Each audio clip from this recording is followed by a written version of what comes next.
Welcome to the Social Community Show, where it's our goal to help you learn, grow, and transform into the person you want to come. Today, it's book review time. I will be reviewing Simple Sabotage Field Manual. This is from the OSS, which wind up later becoming the CIA. Apparently, this is one of their field manuals that was declassified and published.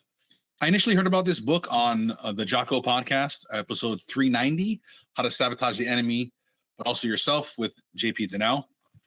And I was listening to that episode. It was very interesting, the things that were coming out of this book. So I have a little bit different take on it, which is why I wanted to do this. Because what I heard when they were going through this is,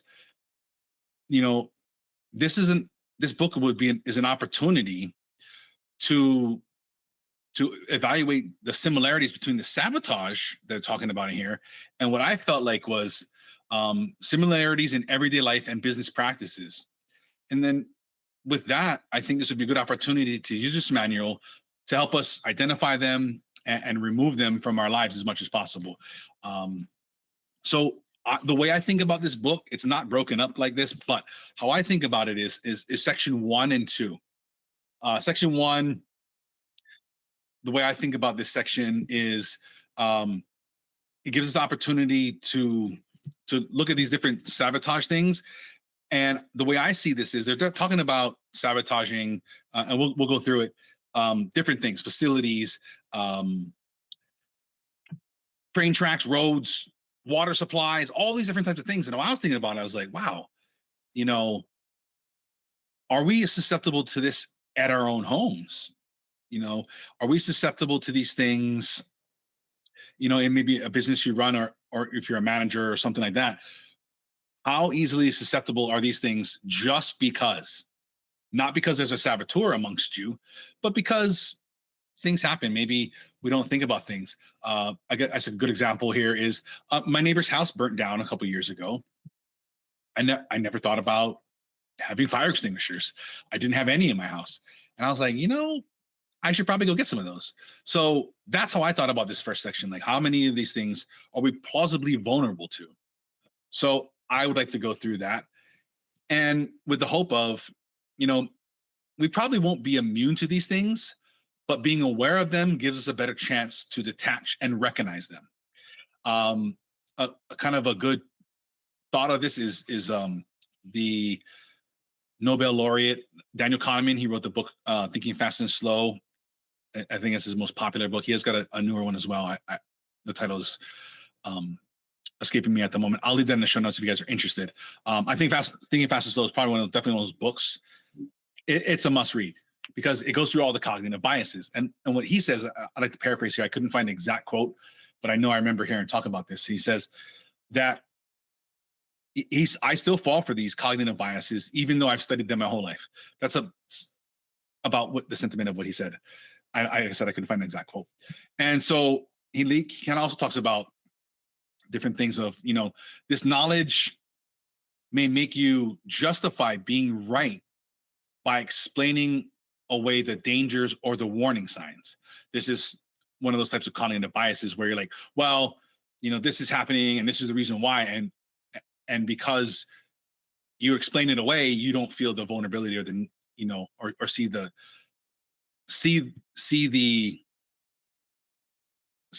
obstacle there, see the, I'm trying to think, sorry. How you sometimes talk to yourself and it's like, you justify all these things about why you're going to do this or why you're not going to work out or whatever. It's like that, right? We justify all these different things. And so with that, I feel like if you recognize one of these things and then you start to justify it away, I would try and get a third party to look at this, objectively and see if they can help. Like maybe you're right. That's okay. That's cool. But I would like to beg to differ that you're probably wrong. And it's okay. Dude, finding out that we're wrong is great. You want that information. This is not something we should shy away for. And then that goes into what I think about is our egos. I think especially here in America, maybe even in Western countries, we don't like to be wrong. We don't like to change our minds. There's a sentiment about, oh, you flip flop. Well, good. This is what we want. We want new information. And from that new information, we would like the opportunity to change our mind. If new information presents itself that is plausible that we are wrong, that is great. Don't shy away from that. Okay. Take this time to subvert your ego, whatever it is you need to be doing. And then, willing to learn why you believe what you believe. A lot of these things, and it's funny, well, when we go through this later on, you'll hear some similarities. And this is what really stood out to me is some of these things are like standard practice now. So it's like, did this stuff creep into our society willingly, unwillingly, or maybe they're part of human nature in a way? So, we always have to examine why we believe what we believe. A lot of times we believe what we believe because this is what we were taught, and not necessarily malicious or anything like that. Most times our parents or whoever, teachers or whatever, they were just doing what they were taught or they thought was the best thing based on their information and stuff like that or whatever. And from time to time, I think you got to update your beliefs. You've got to say, why do I like this thing? Why do I think this? Why do I put my shoe on, left versus right first? It's probably because when you were little, your parents said something like, no, the other one. And so from then on, you put your shoe left foot on all the time. Maybe, there's a lot of things that go on in life that we just do habitually because it's just how the way things were. And that's fine. But I think time to time, maybe quarterly, semi-annually or something like that, we should look over our processes, our SOPs, different things, maybe the things you buy in a store and say, why do I believe what I believe? Do I still believe it? Does this still hold true? Shouldn't take a long time. Maybe the first time or two you do go through it and whatever, and update our beliefs, update our processes, update our SOPs, update these things. And this is what I think, what I liked about this, made me start thinking about these things, and I want to share with you guys. The first half, like I said, it talks about ways I think we can not be vulnerable. So let's go through this. I'll start with the book here. Let me kind of set the scene a little bit so we understand what's going on here. The Simple Sabotage Field Manual is a World War II era document created by the United States Office of Strategic Services, OSS, to provide guidance to resistance groups on how to disrupt enemy operations through covert means. The manual covers a wide range of sabotage techniques, including spreading false rumors, undermining morale, and causing delays and confusion. It also provides instructions on how to carry out sabotage. I'm not going to talk too much about that because I want to keep this in a different lens. If you do want to hear a little bit more about that, Jocko in his podcast, they definitely kind of go over those a little bit more. Carry out sabotage operations without getting caught, and emphasize the importance of discretion and subtlety. The manual is a valuable historic document that provides insight into the tactics and strategies used by resistance groups during World War II. As you would go through this, I'd like to argue these still go on to this day. Like I said, what it feels like is happening is these become a little bit normalized, and they've definitely made their way to our country. Is it our own doing? Or is it, we did this to other countries and then they do it here because maybe they didn't know or something like that or whatever. Not going to get into that aspect, not going conspiracy theory on it, not trying to speculate on anything like whatever. That's not how I want to focus on this. I want to keep this into how we can improve ourselves, our businesses, the companies we work for, our home life, our family life, and so on and so forth. This book was published in January 17th, 1944, as a reference point here. So I believe that was in the midst of World War II. The Simple Sabotage Field Manual, Manual for Strategic Services, provisional, is published for the information and guidance to all concerned and would be used as the basic doctrine for strategic services training for this subject matter. And it goes on to explain what that's about. The modern introduction, whoever published this, kind of give a little bit of updated information on the thing here. I thought this was an interesting line.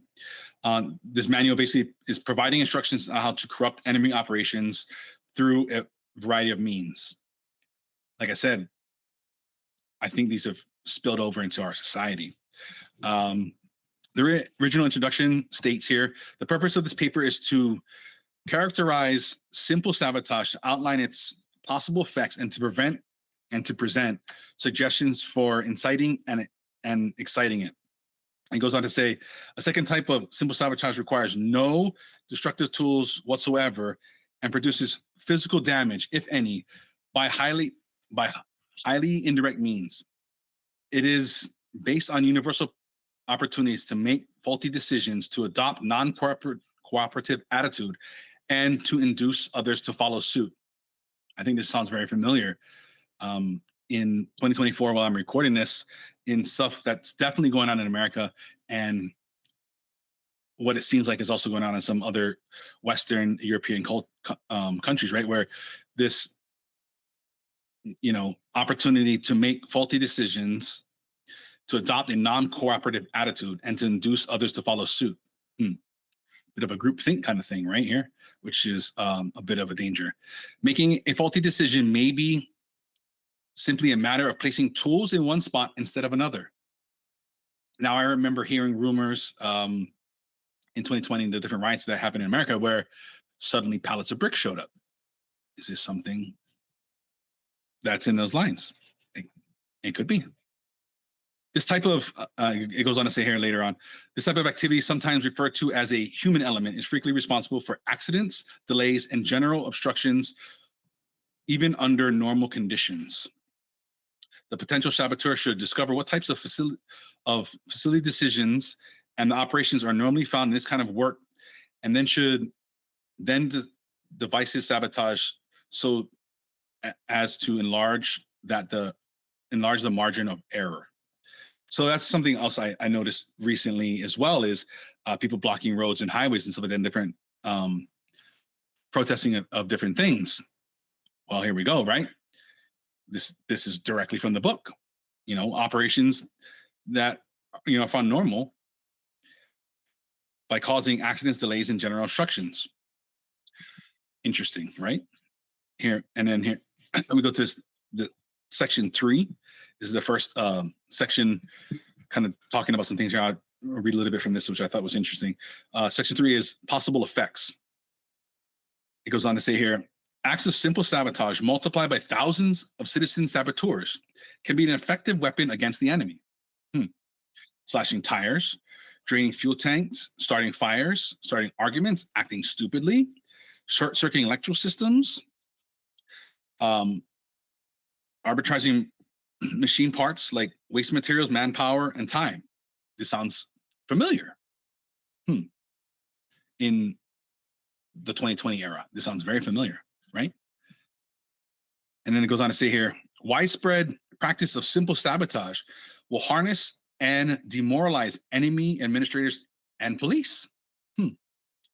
Further, success may embolden, the citizen saboteur, eventually to find colleagues who can assist him in sabotage of greater dimensions.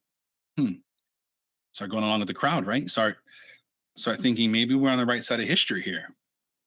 I'm not here to debate that. Maybe not. It's interesting, right? Widespread practice of simple sabotage will harass and demoralize enemy administrators and police. I'd say that sounds familiar. Section 4 here, motivating the saboteur. Simple sabotage is often an act which the citizen performs according to his own initiative and inclination. It goes on to say here, purposeful stupidity is contrary to human nature. He frequently needs pressure, stimulation, or assurances and information that suggests regarding feasible methods of simple sabotage. It goes on, like I was saying, this is an element of groupthink. When everybody's doing these things, maybe you think it's a noble or a right cause or a protest, people start beating people up, people start breaking things, vandalizing things. Well, in the group, this seems like it's okay. Something I think we need to be aware of, and it's definitely something that's happening. I think feels like a lot more nowadays, and not just maybe the presentation that's been given to us, so that we do feel this way. Of course, the world is a whole lot better place in Western countries in America. These are definitely some of the best places to be living in modern times with our modern conveniences and things like that. We don't necessarily have widespread power outages, famines. We have clean drinking water, and so on and so on. But it's easy to still fall into this mode here. So then here it goes into talking more about this. Section 1 of this section, personal motives. I'm not reading all this in this book. I'm skipping through some sections. I just highlighted some passages I thought were interesting. I'd like to share. So if you'd like to read this whole book, it's 50 pages, maybe 2 hours to read it.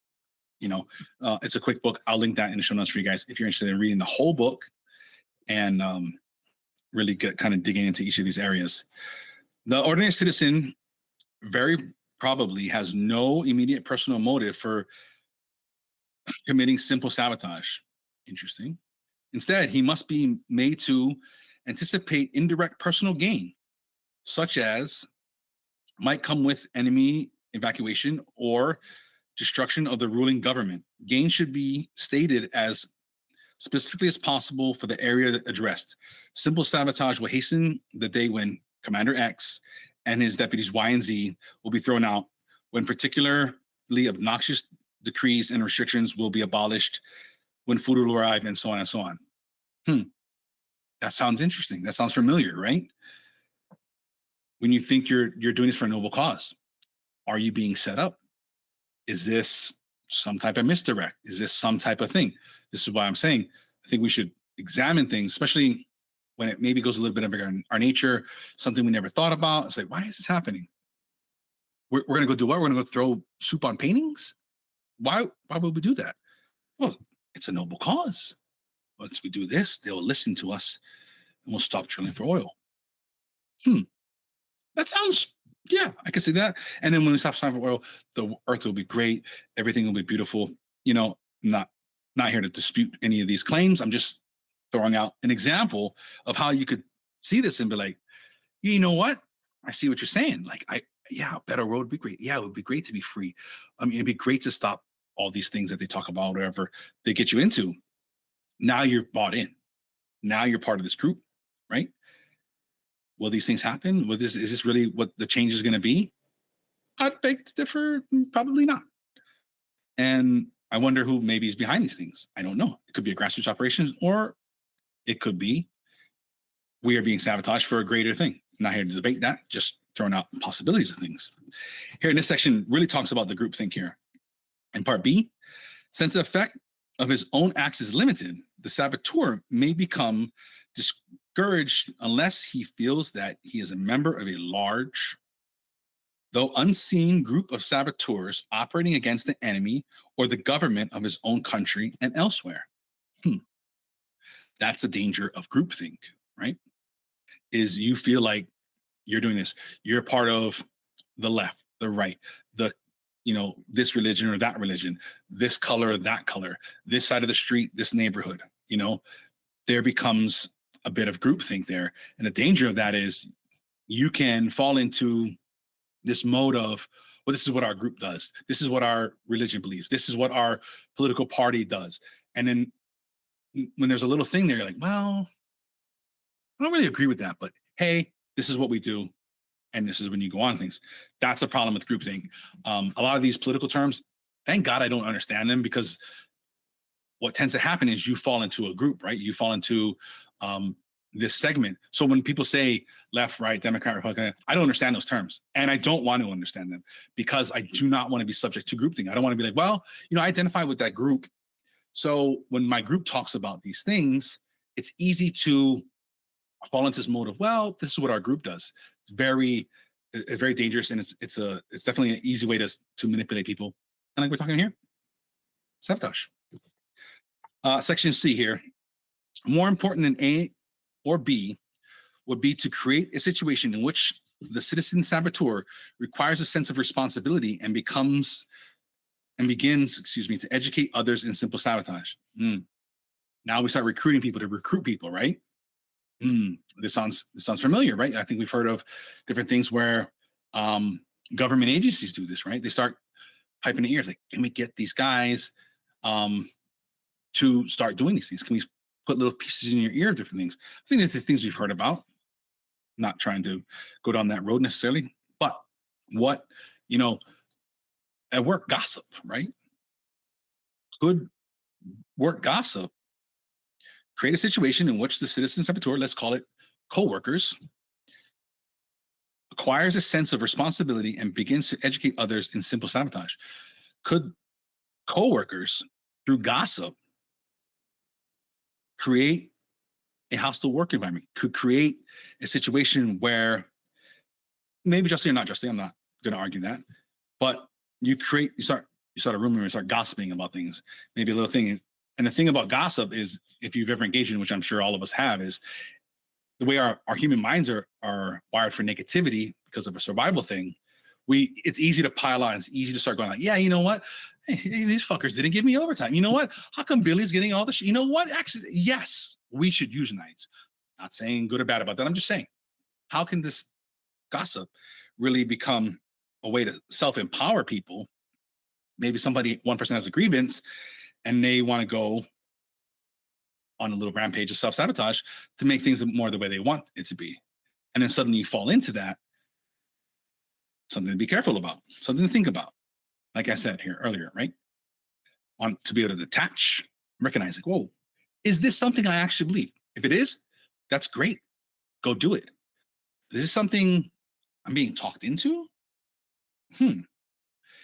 There's a saying, I think in the investment world or something like that, or maybe in the real estate world or something like that, whatever.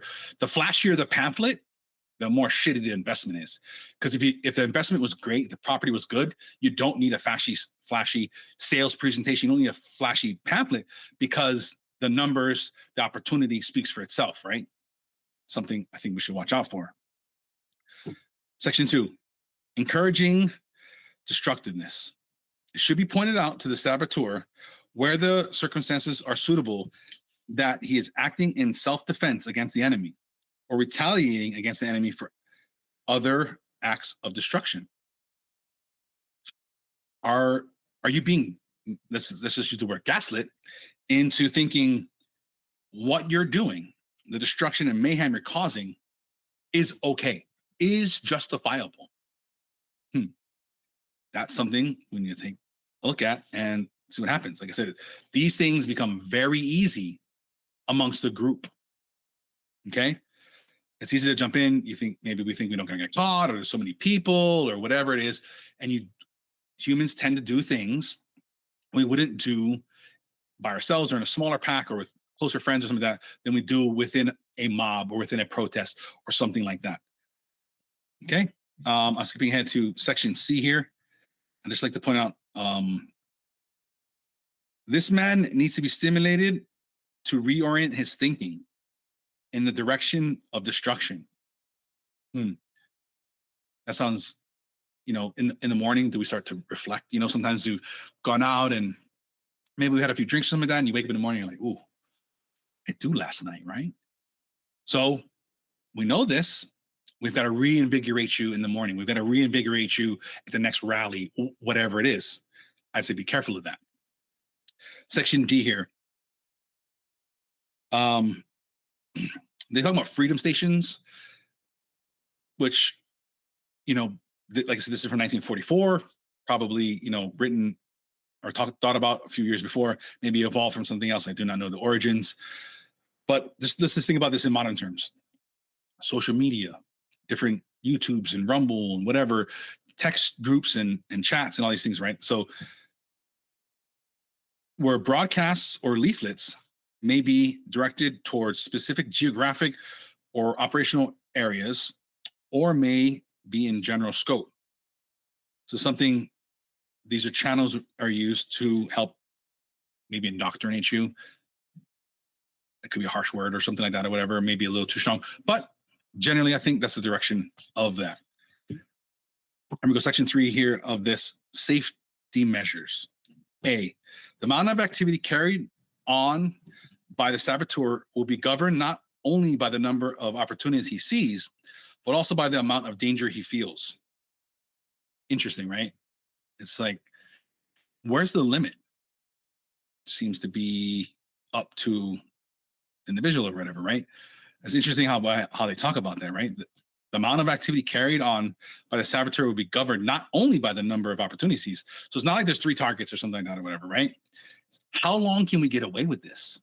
Hmm. That's something to be aware of, I think. Um, Down to the next section here. Use materials which appear to be innocent. A knife or nail file can be carried normally on your person, either as a multi-purpose instrument for creating damages. They talk about different things, matches, pebbles, hair, interesting, salt, nails, and dozens of other things. Interesting, right? Um, there, so there's different talks, right, about different maybe weapons or whatever. What we're talking about here is like be resourceful. Something to be careful of. So maybe you go to these things and you don't see anything, right? You don't see weapons. You don't see maybe knives or sword. Are these being concealed?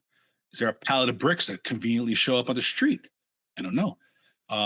Is there a pile of rocks or something like that conveniently placed? Gotta wonder, right?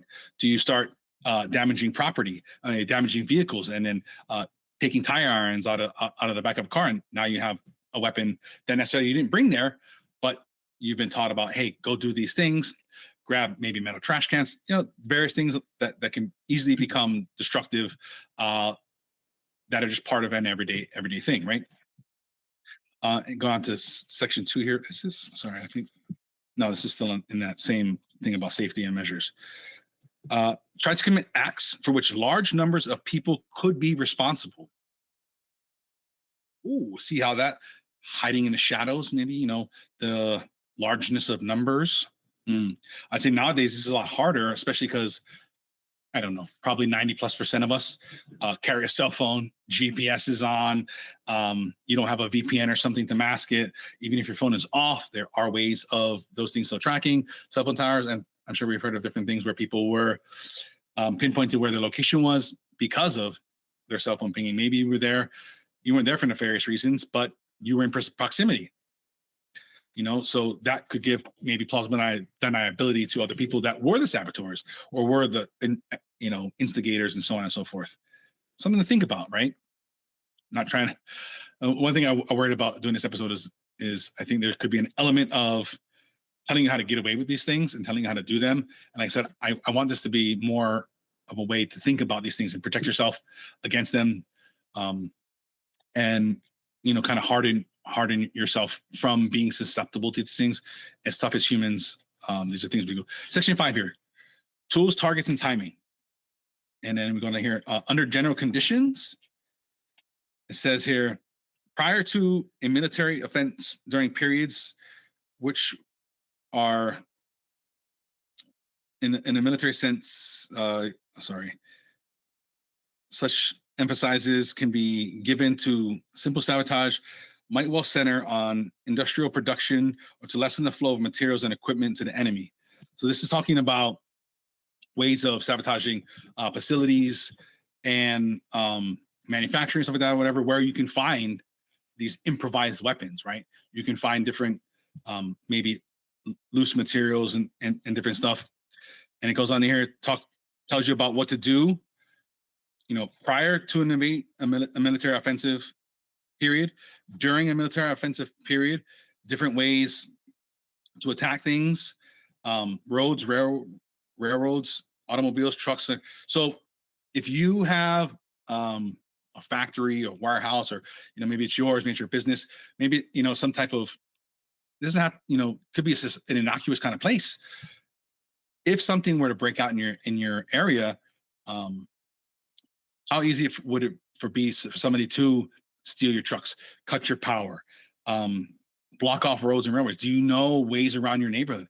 If there were to be this area was blocked off, this road is blocked off, this bridge is blocked off, are there ways around? And maybe something I like to do is I like to just test different ways of going places without my GPS. I'd like to kind of learn, how do I go around? How long does it take? Where does this street go? So I do this different times when I'm going home or I'm in a new place. I try to orient myself and find my way. If I keep heading west, do I find the freeway?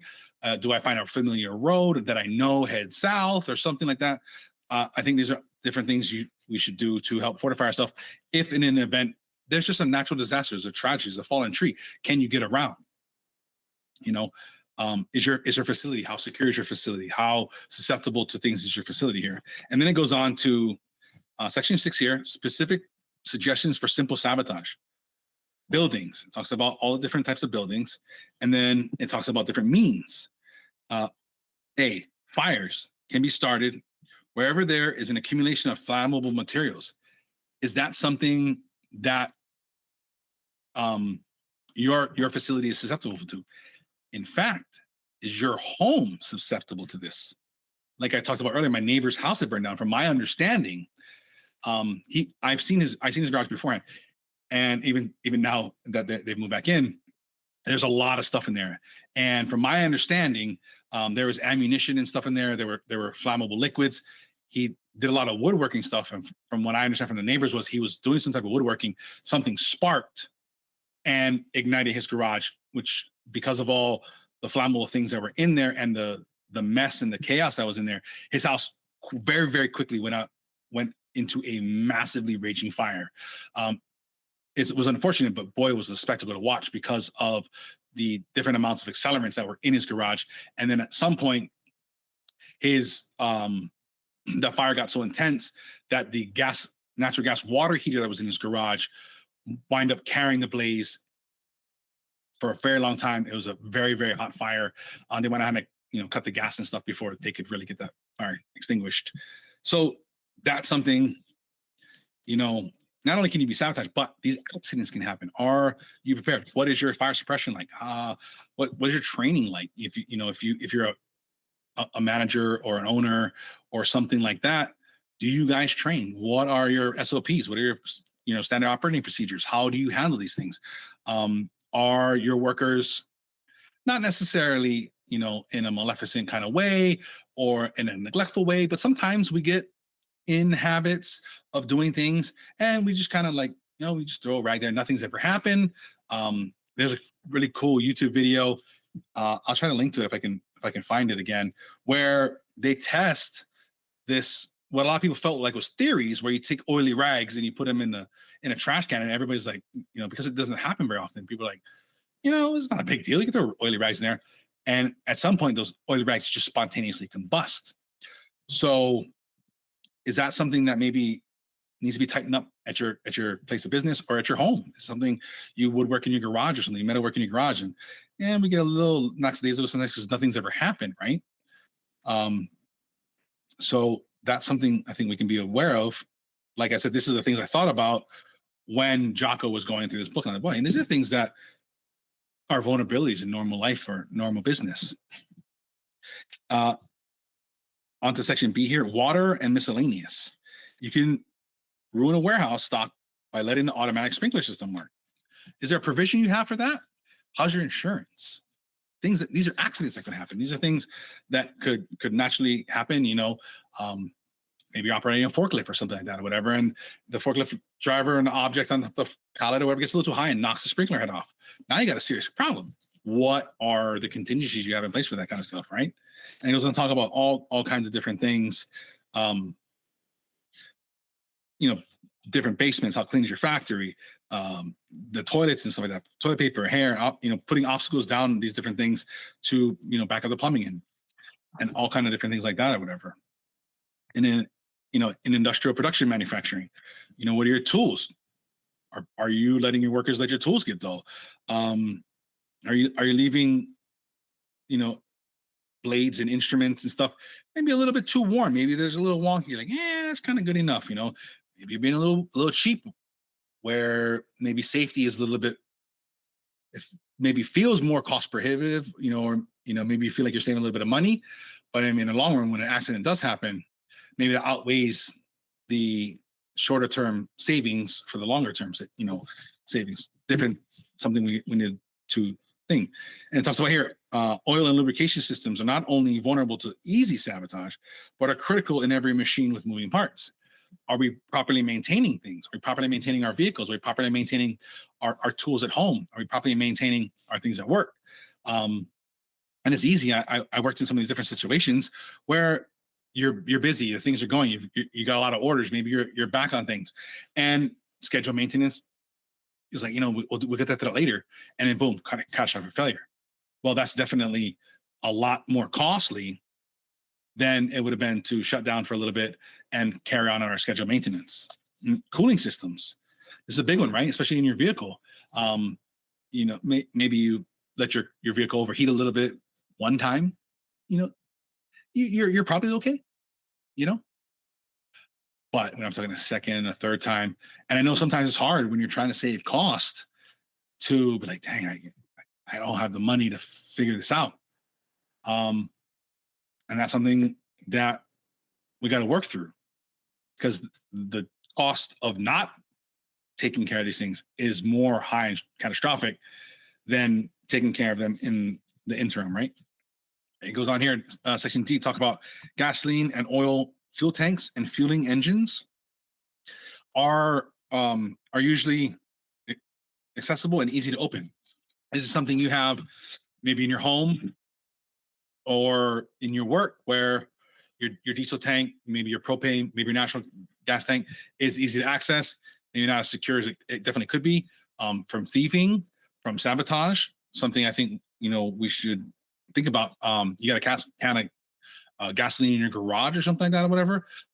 How well is the maintenance on that container? How old is that container? How secure is that container? Different things like that, I think we need to think about. These are things can easily be overlooked and become catastrophic failures. And then it goes to talk about electric motors, which I think is interesting. Nowadays, there's a lot of more of a push for these electric cars, electric appliances, electric tools, and things like that, or whatever. They talk about how they're not necessarily easy to sabotage, which I think is interesting, because I think they are, right? Your power goes down, different things or whatever. Charging cords become frayed, or things along those lines. Something we make sure to maintain these things and make sure they're get the working order, where maybe it feels like the electric item doesn't need as much maintenance as the typical gasoline or diesel powered alternative or something like that, or whatever. Make sure we're keeping up on that. Make sure we have, maybe your batteries are charged at all times. Maybe you have contingencies. Maybe you have a backup generator or something like that, or whatever, to charge these items that we used to have gasoline or diesel alternatives to. Something to think about there, or whatever. And then here, different things to think about: turbines, boilers. It goes on the new section here. Production for metals, iron and steel. These things can be easily used to create things, to wield different weapons, easily transform a simple object into more of a deadly object, or something to smash cars, something to smash windows, and stuff like that, whatever. Make sure if you have a yard or something like that, whatever, whether it's your work yard or your home yard, something like that, whatever, these things aren't just laying outside where it's easy for somebody to walk by, grab a 2x2 or 2x4 or something like that from your yard, smash your window or something like that, right? These are things, hopping a fence, and then boom, now you've got these things. They use your own steel to break into your things. Something we need to make sure are locked up and secured, and stuff like that. Something to think about. Production for mining and mineral extraction. They talk about, sabotaging coal. They talk about sabotaging the machinery, messing with the blacksmiths. Like I said, it goes back to these things. Are these things secure? Are these things that somebody could easily come around and just fuck around with? And the next thing you know, you're not able to work. You're not able to produce. Your production is down, right?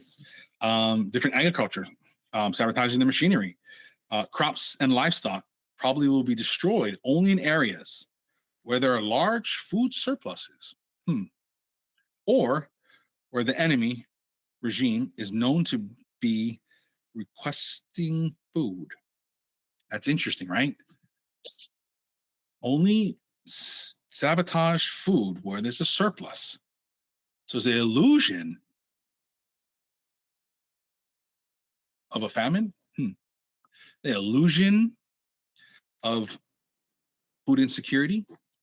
And then do we get another situation where people go out and panic buy because there's an illusion of this crop was destroyed, this factory processing plant or something that goes down, there's maybe the illusion of a rampant disease that's caused the killing off of or the death of a large group of animals. But that being said, though, is what is your food and water storage like? What type of emergency things do you have? Do you have a clean source of water stored in a safe manner?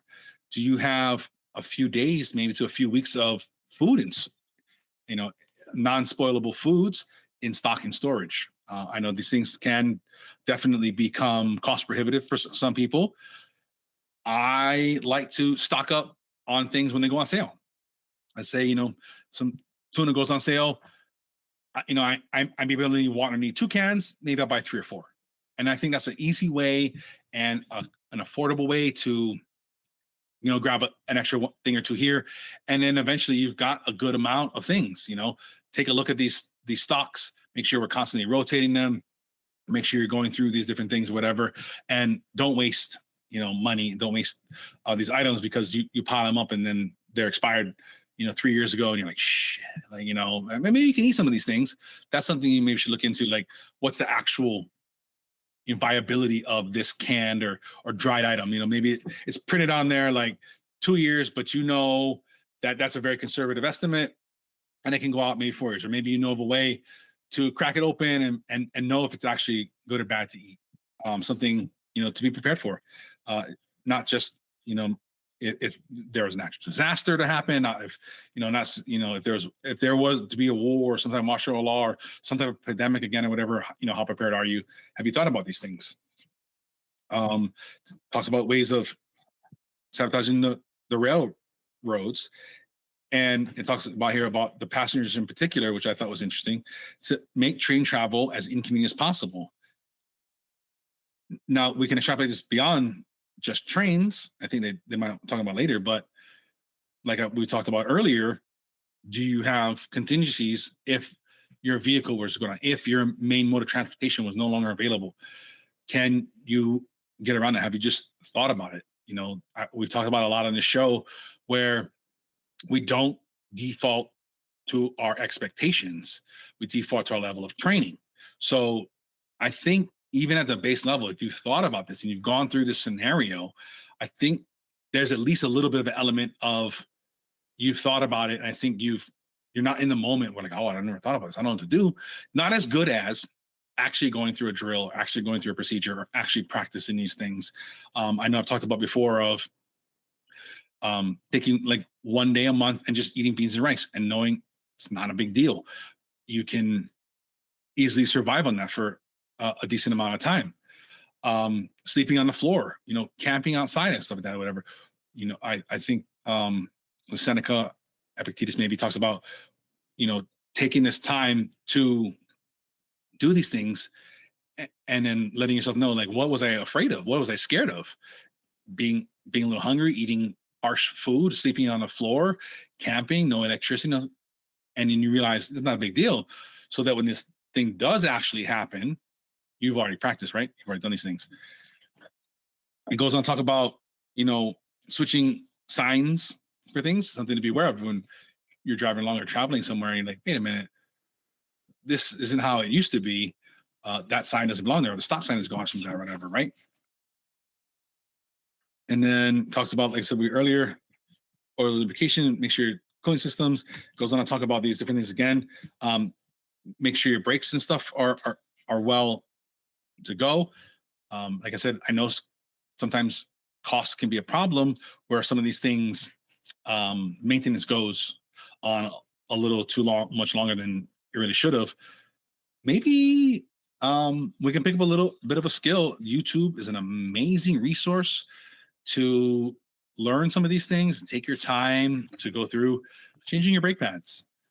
Something, if cost is a problem, where you're like, what, man, I think I should just get this done, and I'm going to go on YouTube and I'm going to take my time, sometimes, tools could get a little expensive to do some of these things. Maybe you got a neighbor, a friend or something like that, that you can borrow a couple of wrenches and stuff from that you need for the time being, as you as you embark on this new thing. Something to think about. Making sure, like I said, your modes of transportation are in good working order. Thinking about all these different things. How's your tires? Just condition your tires. Those can be very expensive. Maybe you change two at a time. I don't know what's right for you or your budget, but something to think about. Maybe you can find alternative ways of. I believe they have like secondhand tires now that are like in good shape, but for whatever reason, maybe they're off of a salvage car. I'm not sure how they obtain these. Where they're in good shape and you can get a really good discount on it. So I know a friend that had bought one of those before, and it looked like a pretty good tire. I don't know how that was acquired. Water is a big thing that really trips a lot of people up. I don't know if you remember a few years back in Texas here in America, there was ice storm, something along those lines, and the power grid went down or was about to go down, and people realized, like, I don't have any water, and that's something I thought about too. So, I don't have any water, really good amount of water either. And I went out and I stockpiled what I thought was a decent amount of water for a few days worth of usage for drinking, cooking, and things along those lines. Different communications, like have you thought about if your cell phone doesn't work, your cell phone tower goes on, or your battery dies? What are other alternative means of communication? Is there maybe a central meeting point your family has discussed in advance? Nowadays, there's reports of like fake AI people pretending to be family members. Have you guys discussed a thing if you get a call from your son, daughter, grandma, grandpa, or whatever? Like, is there some families I've known? There's a password. They ask interesting questions. They and typically, from my understanding, these guys just hang up and they're like, "Wow, these guys are prepared." Something to think about. And then here, this is an interesting one. It's telling these saboteurs to call the military or police officers and make anonymous false reports of fires, air raids, and bombs. That's a tough one, right? Because then it's those things are kind of hard to ignore. So you've got to take the precautions. It's like, well, we don't know if these guys are fucking around or not, so we can't take the chance that they are. Something to be aware of. It talks about telegraph, which I thought was funny because it shows how old this is. Transportation lines, mail, being careful of what are in motion pictures is what they call it back then. So movies, TV shows, Netflix, different, whatever it is where you get videos from, be careful about that. Maybe not to be cynical, but having a little, speculation. Maybe, our human tendency is to default to truth. We talked about that in the episode we did on the book review of Malcolm Gladwell. I believe it was 85, where our human default is to default to truth because that's how we survived, right? When Billy told you, hey, there's water southeast, you're like, oh, thanks, bro. I appreciate it. You're not like, really though, is there? Man, no, because in a small village, in a small community, in a small tribe, you were that guy, you were gone. So we've evolved to default to truth. So maybe we've also talked about that. Trust but verify. Maybe something you do until you can trust the source. Be careful what you hear on the radio, especially during times of emergency. Most people turn to a radio. They have the ability to broadcast even though there's power outages. What's your electrical power situation like? Have you thought about that? What types of contingencies do you have here? And that ends section 1. I hope there were some ideas and maybe some vulnerabilities you saw in these things, or maybe things you can shore up, so and so, on and on like that. Now we go into what I call section 2. This is where through the sabotage lens that they use, I think there's an opportunity to spot inefficiencies in processes, labor, staff, procedures, and so on. There's an opportunity to become anti-fragile, if you're not familiar with that term. There's a book by that name from Nassim Taleb. He also wrote Black Swan and things like that. I think it's a great book. What kind of the point of being anti-fragile is when something's anti-fragile, it's not rigid, because rigid things don't evolve. They don't become better with stress. They just break. And I think we all understand the word fragile. Something is easily broken. But anti-fragile is the concept of these things become stronger. In in the realm of stress, right? So us humans, there's a concept called hormesis, where these little tiny stressors, ice baths, saunas. Some people argue vegetables and stuff like that with these things. The little small, tiny toxic doses. Why not making it stronger? That's the concept of antifragile, kind of along the lines of what doesn't kill you makes you stronger in a way. That's a great book. I tend to reread it every few years just to remind myself of some of these principles and concepts. Let's go into this. Starts off at section 11, which is where I kind of make the mark for section 2. So general interference with organizations and production. Organization conferences insist on doing everything through channels, never permit shortcuts to be taken in order to expedite decisions. That's interesting, right? Not that shortcuts are necessarily good, because they can lead to laziness and oversight. But have we evaluated the process? Is this an old, outdated process that maybe was serving us when initially, thought of when your business was new, when you didn't have maybe the tools and software? Maybe you couldn't have, you were bootstrapping things, and things were a little tight, and you're like, well, we're going to use Excel, but now you've advanced to something else, but you're still doing things the old way. How can we streamline things a little bit, so that we're not slowing things down, we're not bottlenecking things. I think a good example is I went into this pretty popular store. I think a clothing store. I think they typically cater more to women, but they do also sell men's clothes. They're a pretty popular brand, and they sell decently inexpensive clothes. And I thought it was interesting. The line was so long, but I didn't feel like the store was crowded. It just took so long to check out. And we finally get to check out, and the lady scans the tag on the pants, and she starts typing in the computer. And I was like, maybe it's not connected. There's an error. I was saying, hey, what are you doing? So I got to put in the color and the size and the style. I was like, I mean, I don't know a whole lot about this, but I was like, I thought that's what scanning it had the capability of doing. She's like, well, this is how we've always done it. And I was like, oh, I think what happened is that's how they used to do it a long time ago when the store first opened, or the brand first, the company was first developed, and they needed to do those things for inventory tracking and so on and so forth. And that procedure never was reevaluated, and it's how they do it till this day. I think there's a better way to do it. I'm sure there is a better way to do it, but they never went back to evaluate this, which leads to these long delays, right? The store could be very much more efficient, very much more, I'm sure could be more, cost savings and stuff like that. Versus what this to me looks very cost prohibitive, right? You're paying these employees a lot more labor and a lot more time. You're slowing down the things. How many customers are you losing to stand in line? Like, for this $12 clothes, I'm out of here. I've been here for 25 minutes already, and the line doesn't move. Are you losing business that way? Also in your house too, like I tell my kids, like, they're like, oh, I think we can do this way better. I'm like, okay, let's learn how to do it, for lack of a better term, my way first. And then once you know how to do it this way, you are more than welcome to find inefficiencies in how I learn how to do it, or how I've discovered how to do it. So I think that's maybe the step we should do. Once you're proficient at doing it the old way, or the way it's done now, are there too many steps? Are there too many things?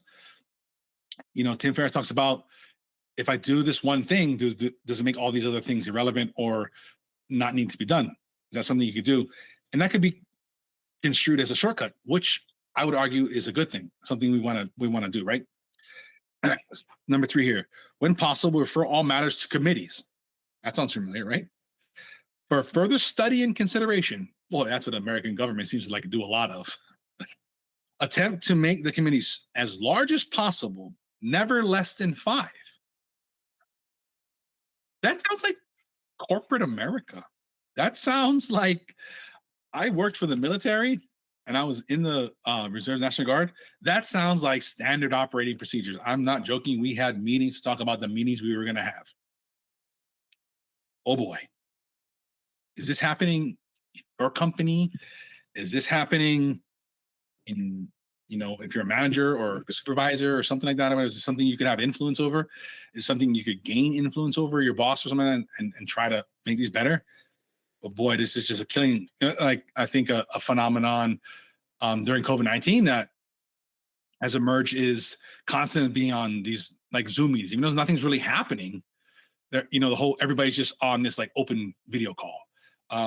People are on these constantly on Slack and stuff like that. Everybody's talking and chatter.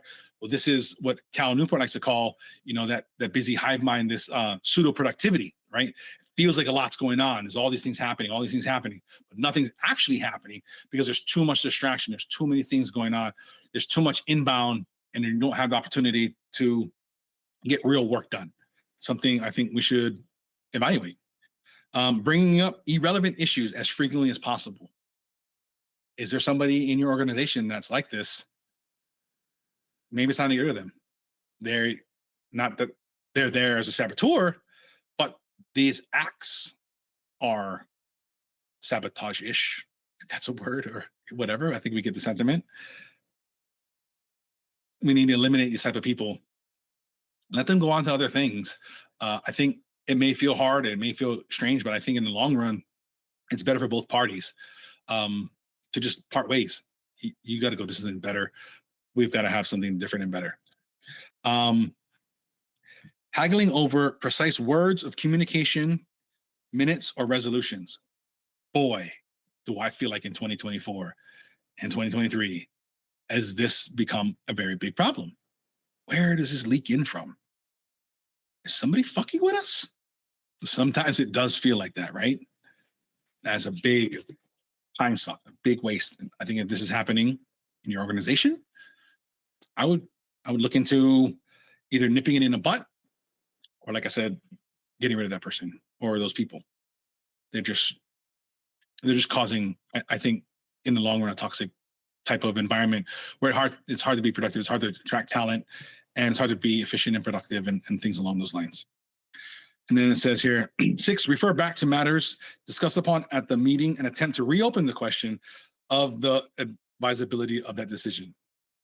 Somebody's not getting in their way, and they keep bringing this up and over and over and over, talking about big time sucks and waste of time. 7, advocate caution. Be reasonable and argue your fellow and urge your fellow conferencers to be reasonable and to avoid haste, which might result in embarrassment or difficulties later on. Is that something you see where people are overly cautious and continuously delaying a decision or project, whatever it is? Maybe time to remove them or set up some type of procedure or SOP where we shut this down and we move on. And then it talks about here, what they're referring to is influencing managers, supervisors. I would think about this if you are a manager, supervisor, something maybe to think about and be cautious of. Demand written orders. Maybe that's justified. I'm not here to tell you that or not, but have we revisited it? Is it justifiable? Is there something maybe simplified a little bit better? Maybe there's a checklist or something that you can do instead of having people constantly having to write out these different things. Misunderstood orders. Ask endless questions or engage in long correspondence about such orders, quibbling over them when you can. Are you doing this to your employees? Are this constant back and forth emails where now I feel like as the employee, I've got to constantly be checking my inbox. I've got to constantly be on my Slack. Like, what are you going to say now? Have we resolved this? And then now I'm not getting my work done because I'm too focused on my inbox. I'm too focused on what's happening here. Talking this long, drawn out conversation. Boy, do I sometimes get drawn out on this podcast. That's something I'm definitely working on. Don't order new materials until your current stocks have been virtually exhausted, so that the slightest delay in filling your orders will mean a shutdown. I know Toyota has popularized the concept of, like last minute, material ordering, manufacturing, stuff like that or whatever. Are you cutting that too close? Is budget constraints a problem? You're like, we need our receivables so we can order. Uh, Maybe you need to get some type of line of credit or something like that. Maybe you need to do something to make that process smoother so you're not experiencing these backlogs and delays. Something to think about if you haven't evaluated it in a while. In making work assignments, always sign up the unimportant jobs first. I'm sorry, always sign out the unimportant jobs first. See that the important jobs are assigned to inefficient workers of poor machines. I know there is a concept that people subscribe to that says put your best person on your toughest problem. I think there's a different school of thought, which I like, is put your best worker on your most profitable thing, because they're going to be, their work's going to go a lot farther. It's going to be more beneficial to the business. So something you might want to consider. Insist on perfect work and relatively unimportant products. Jocko speaks about this, using up your leadership capital, right? Are we overly concerned about dress codes, hair, or something like that, that when an important thing comes up, oh, here we go again, if like something dumb to say, right? And I'm not saying to let the standards slack, but maybe there's room for a little bit less of the maybe micromanaging feel or something like that to that. Something to consider. When training new workers, give incompetent or misleading instructions. And this could be a huge capital intensive problem in organizations. Your training materials are out of date, or the trainer is inefficient, things like along those lines. Make sure we're revisiting these things and keeping them up to date and getting a very competent person on this. These can be, like I said, very cost effective, large costs. We did a podcast a while back, I want to say in 2020, 21, with somebody that's business was talking about these hiring. He had said that every time a worker quits, it costs the company on average about $100,000 in lost productivity and things along those lines. That's a pretty hefty sum, I think, for any business. So making sure the training and the trainer and stuff like that is not causing these delays, these retraining situations. And sometimes that's something you got to do, and that's okay. But you don't want these workers quitting and something like that because the job becomes complicated, hard, or micromanaging or something like that, or whatever. Make sure that's going on. It says here, to lower morale and with it production, be pleasant to inefficient workers, give them undeserved promotions, discriminate against efficient workers, complain unjustly about their work. Something to be careful about, right? Multiple paperwork in plausible ways. Start duplicate files. Is that something that's maybe a holdover from the days of carbon copies, the days of paper? Would it be better? A lot of things are done electronically. You have a backup, offsite backup, some type of redundant system where you don't need somebody. The last place I worked at, the owner wanted, not only, he didn't trust the computer, so he wanted everything printed out. And I'm like, dude, listen, we got this backed up, we got this in the cloud, we've got this here. Like, we don't need all these redundant things. The cost becomes prohibitive, procedures become prohibitive. Something to think about, right? What does your tech stack look like? They call it, right? You're creating extra work for no reason. Multiply the procedures and cleaning and clearances involved in issuing instructions, paychecks, and so on. See that 3 people have to approve everything where 1 would do. Is this something that's happening there, right? I think a common thing that I think about is you've got the accountant or controller or whatever does the payroll, and then it's got to go off to their boss, and then it got to go off to the CFO. Can you develop trust in systems and things where 1 person would do instead of 2 or 3? Something to consider. I know I've seen that numerous times. This section here goes into office workers and talks about all these different things, making mistakes and prolonging correspondence and different things like that. Let's make sure we're tightening that up. I think it goes back to training is what I think about when I see that. Employees working slowly. I know a lot of us have heard the things. I get paid by the hour. Maybe those are our employees we want to keep around. If that's their attitude, where I'm going to slow roll this and I'm going to make sure I'm going to do this. It's going to take me all day. When I grew up, there was a joke, the county workers, so they go sitting and counting, right? Um, when I was in the military, there was a joke of, you want some milk with that cook, you want some cookies with that milk, you're milking the job, So is that something that's happening? Let's look into that. Let's see what we can do about that. Maybe we gotta get rid of people. Maybe we gotta retrain some people. And we need new procedures, like we talked about, right? Contrive as many interruptions to your work as you can. This goes back to what I was talking about earlier, right? How many meetings are we having? Video calls over and over and over. How much of these different things? These things significantly slow down productivity. There's several studies where it says task switching. So let's say you're coding something or whatever, and then you've got to have your email on because this is craziness that's going on at your work. So then it's like, oh, bing, fucking email comes in. Oh, so that stopped. Now I've got to context switch this dumb shit. Okay, and they said it takes at least 21 minutes to just get back to where you were. Now imagine that going on all day long. Let's eliminate that. There's a great book. I think I'll talk about it on a later episode. Cal Newport, Deep Work, talks a bit about this, but A Word Without Email really, I think, goes deep into that. I think something you should pick up those principles and implement them into your work. These cognitive switching tasks are huge time sucks and huge drains on productivity and profitability and things along those lines. Forget tools so that they will have to go back and forth for them. Something, is your layout of your facility, your home garage, and that such that you have to continue to travel long distances for tools. Can we figure out a different flow of things? Can we figure out a different orientation of these things? Maybe you're worried about the downtime to reorganize the shop. I think you'll make that up in your gain in productivity. Something to consider. I'd say go down. A lot of times, just go down and talk to the front level workers. And say, hey, how's things going? What do you think could be better about this thing here? And really listen and fucking jab your mouth into it. Don't listen to them and consider, like, this is great. But every time I gotta go with that specialty wrench, we have to have it locked up over there. It takes me 10 minutes to go over there. Cheryl's got to go get it. I got to sign it out. I got to grab it.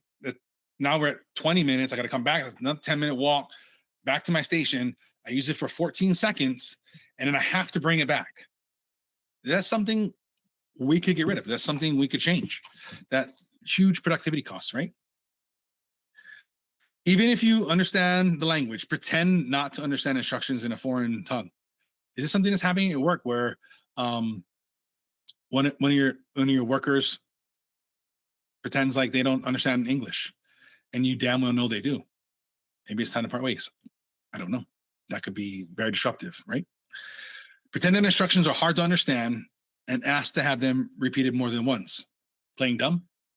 Is this something that's happening? Maybe you're like, okay, listen, man, we've gone through this. We've trained you over and over again. I think you're just fucking milking the clock. Time to go. Something to consider. Do you work poorly and blame it on bad tools, machinery, or equipment?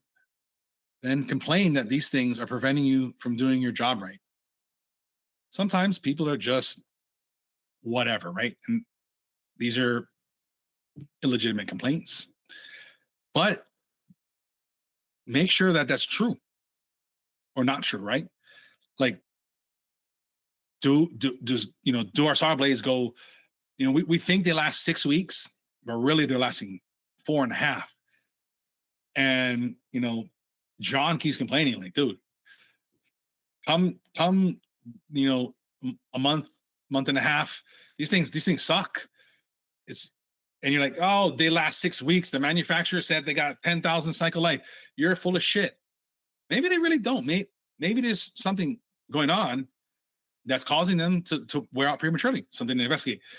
Maybe there's actual factfulness in that, and you can clean this up, increase productivity, increase employee satisfaction. Something to think about.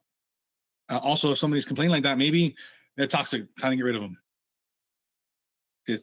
Don't hesitate to fire people. You don't have to be an asshole about it. You just got to be polite and respectful about it and get it done. I think sooner than later. These things become toxic. They create an environment where the good workers don't want to be around. They feel like maybe, these different things. Don't promote that. Don't allow it to continue to happen. Nip that in the butt before it starts. Never pass on your skill and experience to a new or less skillful worker. Do you have senior fellows in your company organization? Are you one of these that's like, I am not teaching this guy to take my job? That's a horrible mindset. We need to train we need to train the next generation. We need to train these next things, especially skill labor and stuff like that, these different trades. You can't be in a scarcity mindset of these guys gonna take my job. Guess what? You've got 30 years of experience. You throw your 30 years onto him. Now this guy, that's his floor. Your experience is John's floor. Man, how great of a helper, an apprentice is that going to be? Does this give an opportunity, if you want, for you to move up now because you have a replacement? Maybe you have a hard time going on vacation because nobody can fulfill your productivity because you're reluctant to train up the next generation. Something to consider. Something to consider if you see this in your workers too. Maybe it's time this guy's got to retire. Talk with him. Say, hey, listen, man, we value your experience and your expertise. We'd like you on high productivity, high profitability tasks. So we need you to train up the next generations so that they can take over and you guys can grow together. You can grow on, you can retire, whatever it is that needs to go on. Have conversations with people. Make sure these things aren't going on. Nip them in the butt when possible here. And then the final section here in this book to really end it off here is general devices for lowering morale and creating confusion. Morale is huge in the workplace. I think we all recognize this. Whether from your standpoint of how you feel about going to work, how you feel it is at work, and how others act and behave at work. Morale is a huge thing. I think I feel like it's one of the easiest things to really bump up the work satisfaction, productivity, profitability, and those things or whatever. Here's a way to sabotage that. Give lengthy, and incomprehensible explanations when questioned. That can get very frustrating, right? The counter to that, though, is make sure you're not just enabling people not to think about things. Like, I don't need to think about this problem. I'm just going to email you. I don't have to think about it. Make sure you're encouraging and fostering that knowledge and the growth, but make sure you're keeping things short and concise. I have a thing where I think about, if I can't explain it to a fifth grader, a 10-year-old, or whatever, I understand it. I know what it means, but it's more of an intuitive kind of thing or a learned thing. And because I can't explain it, I don't know it well enough. And I take the time to get better at explaining it, to get better about understanding it. I'll look up the definition of it and be like, maybe I'm using this wrong. Like, what exactly does that mean? I understand how it feels and how to use it. I've heard it, I've read it, So if you constantly are kind of like, well, you take the thing, and you go like, and you put it in the thing that, and then you torque it down, and it's like, I know how to do it, but maybe I should take time to write out the steps. A lot of times writing will clarify your thinking, right? Create a checklist, go down it like, oh, I see what's going on here. I understand now. And then when you have, hey, John, how did you do that? Oh, here, I made a checklist, dude. Go through this. If you have any questions, let me know. Right? Boom. Acting stupid. That's funny. They wrote that. Act stupid. I've seen it. I've been around it. These guys got to go. They got to go with, talk to them. You got to let them know what's up. Maybe they're having a hard time. Maybe they're down their life. Maybe something, I don't know. Talk to them, give them the benefit of the doubt, coach them, mentor them. And if not, fire them. We can't have these things, right? You got to also think about everybody else. Your family needs to be taken care of. Everything ancillary from that, your workers and everybody. There's a lot of people that depend on you, or depend on your business, or depend on your service, your product. Think about those people. We got to let these guys go. We got to get them out of here. Be as irritable and quarrelsome as possible without getting yourself into trouble. It's tough sometimes when we bring our problems in our personal life to work. These things that happen. Be empathetic to somebody like that. Maybe to get them on the side and be like, hey, Billy, man, what's going on lately, man? Is everything all right? Like, is your family okay? Or is your health okay? What's going on? I noticed you've been not the same. You've been, you know, complaining, and you've been short tempered with customers and employees. Be empathetic, to these things. See what's going on. Try to get to the bottom of the problem. And like I said, if these things persist, gotta go. All right. And then misunderstand all sorts of regulations. Something to be careful of, right? If you've got a worker, a secretary, whatever, your accountant, your CPA, or whatever, that's constantly like, no, yeah, we get that boat written off, and you're like, oh, okay. And then you're like, and then she's like, well, actually, I read that wrong, and no, you're in the hole for 120,000. You're like, what? You did the same thing with the last time. I bought that car. You're like, oh yeah, no, that qualifies, and it was underweight. Now you got to be careful now. These things happen, right? Sometimes people act like they know things, and they want to feel like they have answers to your questions. It's okay to say no. It's okay. I don't know. It's worse off when you pretend like you know the answer and you don't. So that's happening to you, from you. Let's evaluate that. Let's make sure these things stop happening. All right. Boom. An interesting thing throughout all these things we talked about here is make sure you're not doing them to yourself. Obviously, this book is about a saboteur sabotaging. Don't do self-sabotage. Don't do these things to yourself. Okay? That is something I didn't really pick up from this, but when I was researching this, preparing for this episode, it was a fantastic article by somebody else. Same lines. They heard this on the Jocko podcast. They had a completely different take on it. And I was like, yo, that's wow. I love it. I'm going to link that article and they go into self-sabotage. I thought that was very interesting. I do not recall that from the Jocko episode. The way I thought about it was in the sense of more lines of business. And like I said, section 1, section 2, like we talked about, fortifying your home and facilities and your equipment and tools and so on.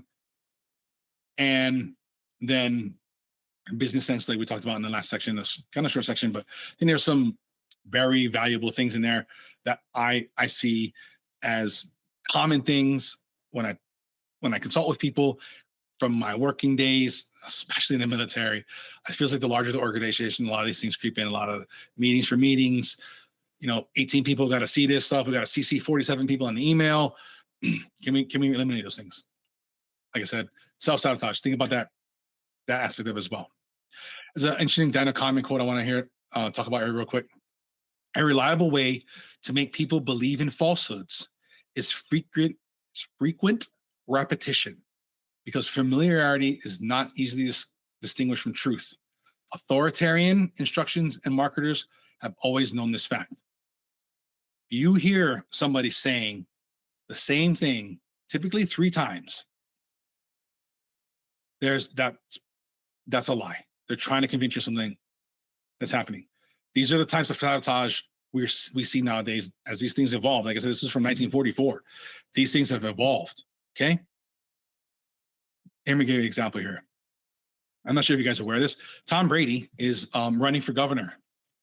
Tom Brady felt like after, his time in the NFL, he's made a lot of relationships. He's really made a name for himself. He's going to run for governor. And as governor, he feels like he can really make a difference with, his kind of time in the NFL, being a leader, being a multi-Super Bowl champion and all that stuff. He's going to run for governor and he thinks he's going to do a great job of it. That is a completely false statement. And some of you are going to go like, yeah, but is it though? And you're going to Google it. So that's what you have to be careful. You got, I think the easiest way to see this is politicians, government type officials. I feel like is easier thing to say. They'll keep repeating the same thing over and over again. So you believe it because it sounds truthful, right? There's also that kind of adage of, 2 truths and a lie. That's how you kind of disguise the lie. And then you keep repeating it over and over again. I think, I felt like a lot of this went down during COVID and those times of that or whatever. Be careful of this. When you see these people saying the same thing over and over and over again, that is how you get these things in your brain and you start to believe them. Like we talked about at the top of the show, question your beliefs, right? Why do you believe what you believe? Be careful of that. And then another Daniel Kahneman quote here I want to talk about here. We think, each of us, that we're much more rational than we are. And we think that we make our decisions because we have good reasons to make them, even when it's the other way around. We believe in the reasons because because we've already made the decisions. We believe in the reasons because we've already made the decisions. That is something we have to be careful of. In his book, Thinking Fast and Slow, he coined these phrases, system 1 and system 2. System 1 is a quick, reflexive thing that your brain's just like, we got this, we got this, we got this, and just goes and spits it out. System 2 is more the thinking part of your brain, more analytical, more reasoning and stuff like that, whatever. That system is cognitively, calorically intensive. Your brain doesn't want to do that. It wants to just go. It wants to save energy, wants to save calories. It knows today's limit. We know every day we burn 3,000. We're going to just do these things. We don't want to exhaust anything more than that. So your system 2 takes time to get online. You've got to give it the opportunity to do that. From the research I've read, the smarter you are, the higher your IQ is, the higher level of education it is, the more susceptible you are to this. The more you can talk yourself into these things, the more you can talk around this, the more you can justify why it is, like we talked about at the top of the episode. This knowledge may make you justify being right by explaining away the dangers, warning signs, right? This is what he's talking about. We believe the reasons because we've already made a decision. It's a funny thing that they say, don't confuse me with the facts, because we've already made up our mind, right? We have to be cautious of that. Coming from Danny Kahneman earlier, like we talked about, even though you know these things, they're still easy to fall for. They're cognitive biases for a reason. These are things we're very susceptible to. Taking the opportunity to step back, detach, get a third party if you need. I think this helps. I'll link to the Saboteur article about self-sabotage. It was great. I'll link to the podcast episode that this came from for me. If you're interested in the book, I'll link to the book. It's a short little book. I think there's a Kindle version, PDF and things. I love, short 50-page book. Super easy to read if you're interested in getting through all the information. And then I'll link to Thinking Fast and Slow and his other latest book. And this week's challenge, I'd like you to detach from your life and work. Where is sabotage creeping in? Maybe even self-sabotage, which arguably could be the most dangerous of all. By detaching, we can evaluate more objectively where sabotage can occur or it is occurring and correct it. Let's avoid things hitting a critical mass, making it harder to return. If you've hit a critical mass, it's all right. Let's immediately start implementing changes to roll back the sabotage and get on a better path. Let's work on that. It's going to be hard, let me tell you. And that's the thing. We got to embrace hard things. Get comfortable being uncomfortable. I talked about this a bunch on the show. Let's roll. And closing here, don't let sabotage creep into your life organization, and don't be the victim of self-sabotage. If you found any value from this episode, share it with 2 other people. You can connect with us if you're interested on Facebook, Instagram, Twitter, YouTube. So you can jump on your favorite podcast app. Make sure you subscribe if you like. If not, for past episodes and links to everything we talk about, you can head over to socialchameleon.show. Until next time, keep learning, keep growing, and transforming into the person you want to become.